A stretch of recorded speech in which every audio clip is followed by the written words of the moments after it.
Hi, everyone. Before I start, I'd like to perform a piece. So this piece is called The Poet's Struggle. I'm sitting here trying to write a line, write a rhyme, anything that could come to mind, but I haven't written in a while, so now it feels like I've forgotten how. I skim through my old poems trying to find the inspiration, lost and confused like an artist without a muse. Part of me is feeling down, the other's not amused. I think to myself I could blame procrastination, but truth be told, it's much deeper than that. See, I've reached a crossroads and I've lost my path. Because pursuing this craft, at times, most times, doesn't add up when you do the math. It's confusion at its worst, trying to figure out what it's worth. At times it feels like I'm stuck in a desert, and all of this is but an illusion to quench my thirst, soon to disappear into the horizon before I can reach it. Part of me has given up, the other lives to make it, hanging on to a dream dreamt as a kid, a dream I'm slowly beginning to forget. I barely dream anymore, and when I do, it's nightmares of myself in free fall. So I've started to wonder if this is all a lost cause. A lady once saw me on stage and told me to follow my dreams. I told her it's never too late for you to follow yours. Part of me still believes that. The other doesn't anymore. See, as a kid, I used to tell myself that my dreams would be my reality, so convinced as if I could foresee future me. A vision so clear as if I saw it with 4 eyes in hindsight's clarity. Sadly, as the years went by, I told myself I'll live that dream later. But later has finally caught up to me. Later now stares at me. No words spoken in disappointment, just a shake of the head disapproving and a note left in a promise of a future reunion. It reads, later hates you, hates what you've become, or rather hates that you haven't become what your younger self promised me you'd be. Don't you remember Marty's words you swore never to forget? Do not let this universe regret you, she said. Remember? If you don't, then you may as well surrender. Surrender your dreams to another. For what is it all worth if our lives are to be no more than average, forgotten by future generations who would regard us as no more important than a primitive savage? These words hit me so hard that I finally remember. I've been sitting here, trying to write a line, write a rhyme, and I've been writing this whole time. Not only to live a dream, but to save my life. Not in the literal sense, but I realize that these lines, my lines, are testament to my own existence. Proof in words and recorded verbs of my past, present, and future tense. And so now, part of me can't wait for my reunion with later so that I could tell him, I do remember. I do remember, and those that come after you, they too will remember. They will know of our existence forever, remembered in time through rhyme. This universe will not regret us. Sadly, however, the other part of me refuses to make any promises. Thank you. So, thank you. So, before I talk about what the idea and the project I came to present today, I'd like to first tell you a few things about me. So here goes. First of all, as mentioned, I am a performance poet and a writer. I've been performing for 4 years now, and I've been writing poetry since the age of 11, so that's 16 years. And one of the many highlights of my time performing has been winning Slam Africa, which is a spoken word poetry competition held here, in which some of the best and upcoming poets take part. I am also a firm believer in artistic self-expression, which is what I'm here to talk about today, and which is basically the purpose of art. And third of all, I am a co-founder of Ink Overflow. So what is Ink Overflow? Well, it's a social enterprise involved in Nairobi's growing and exciting arts and entertainment scene. We've been around for 3 years now. And what we do is we focus on promoting art forms such as music and spoken word. And the way we do this is by creating platforms But so far, we've focused on holding events. Most of them are themed. Here are a few posters of them. So we've held a number of series of events throughout our 3 years. One of them has been the Art and Poetry series we started in 2016.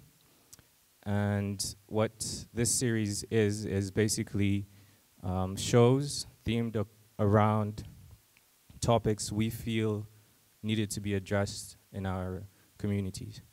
And so some of the topics we've addressed in 2016 include, in 2017, sorry, include defining beauty, addressing masculinity and femininity, and starting a conversation on mental health.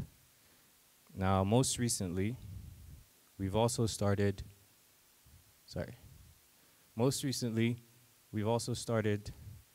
focusing on creative writing and performance poetry workshops. And I will talk about this soon. It's a big part of my talk.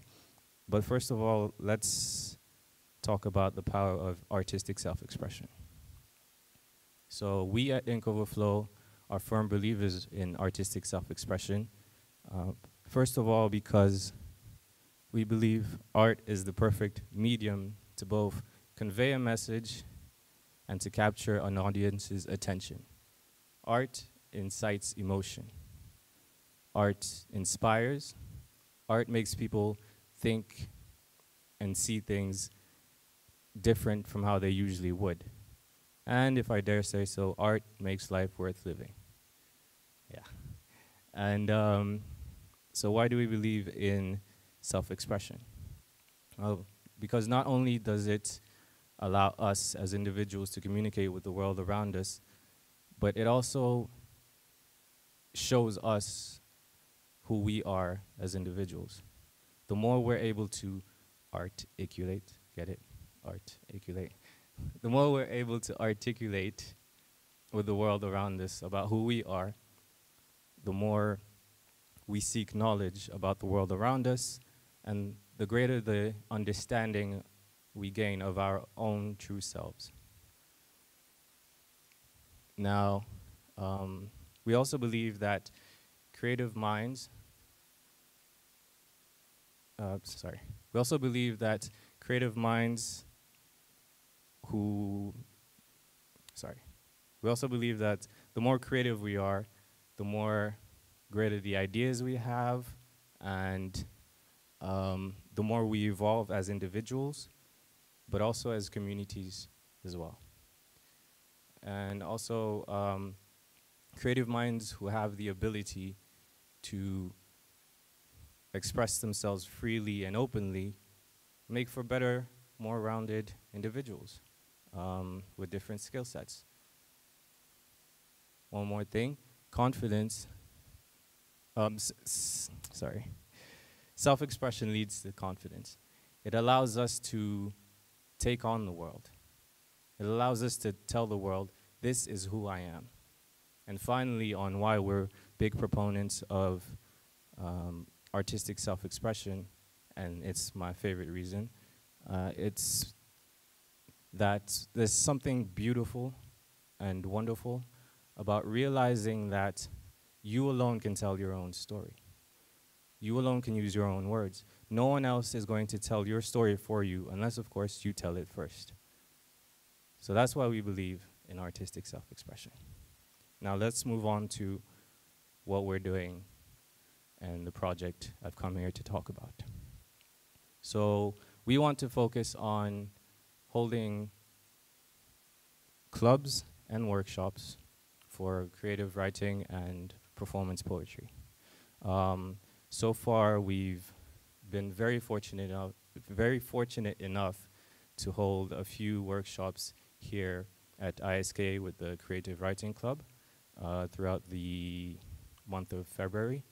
And I'd like to thank the students we've worked with and the English department faculty for allowing us to conduct these workshops. I'd also like to take a moment to thank Rhea Wambui, who is part of Ink Overflow, and who is also a slam winner, an amazing poet, and who is so natural working with students. And I'd like to thank her for coming on board and taking part in this project. So about the project. What we seek to do is to encourage and nurture artistic self-expression. The best way we know how, through creative writing and spoken word performance. How we want to do this is we've recently come up with a syllabus designed by ourselves, award-winning poets and writers. And the syllabus is spread out for a full academic year.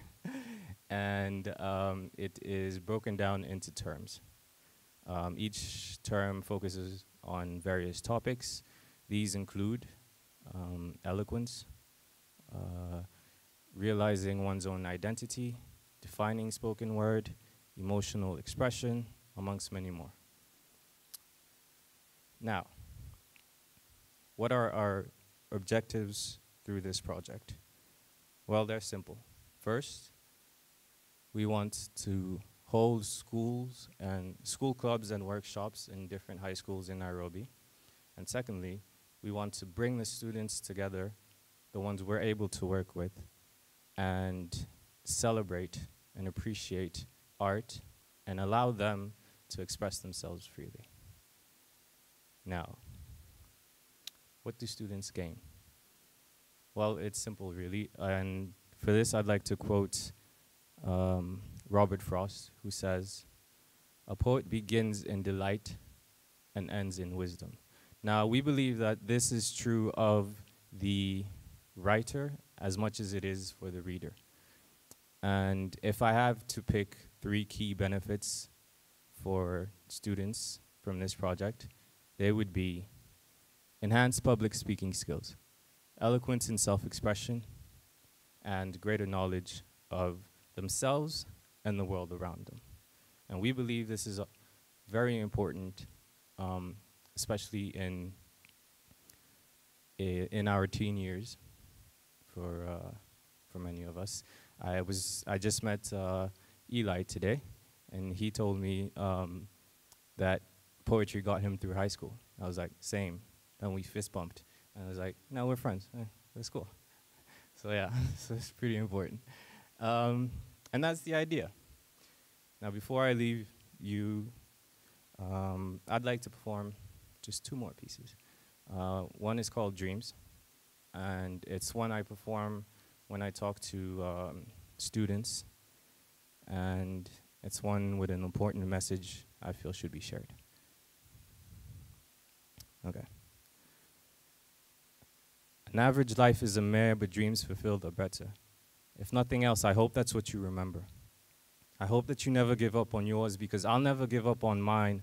And I hope that you realize that too many people decide to survive instead of living their lives. Too many people trade their dreams for a way to get by. And I've seen too many faces with forced smiles and regret-filled eyes to ever give anyone any other advice. So go on. Dream big and let those dreams scare you. Let them seem unattainable and let people tell you they're impossible.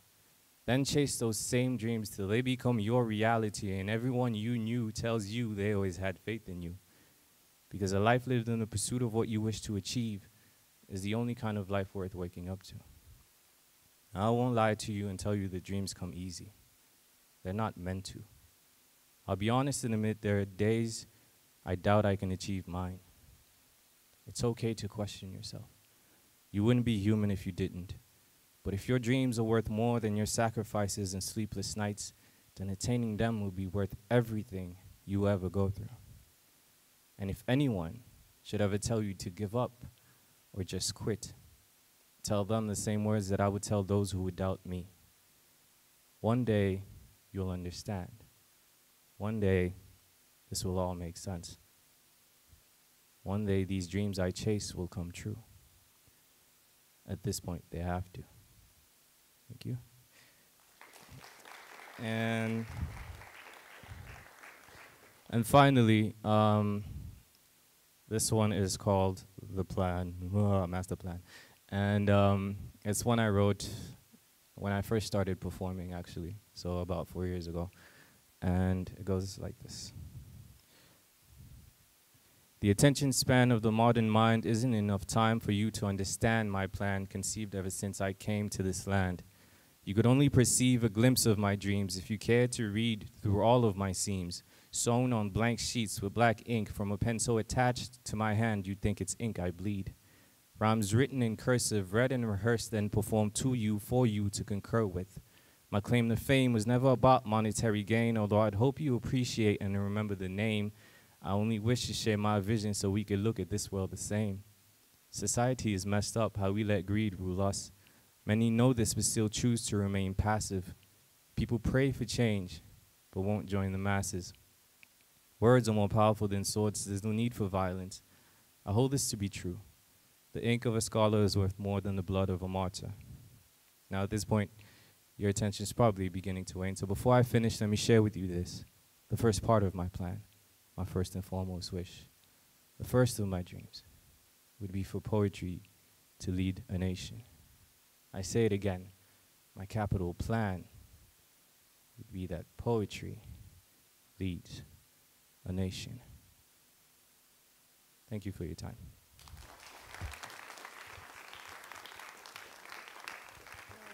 Thank you so much. Thank you. So that was our last talk for today. Thank you all for coming. And let's give a big round of applause to all the speakers that performed today.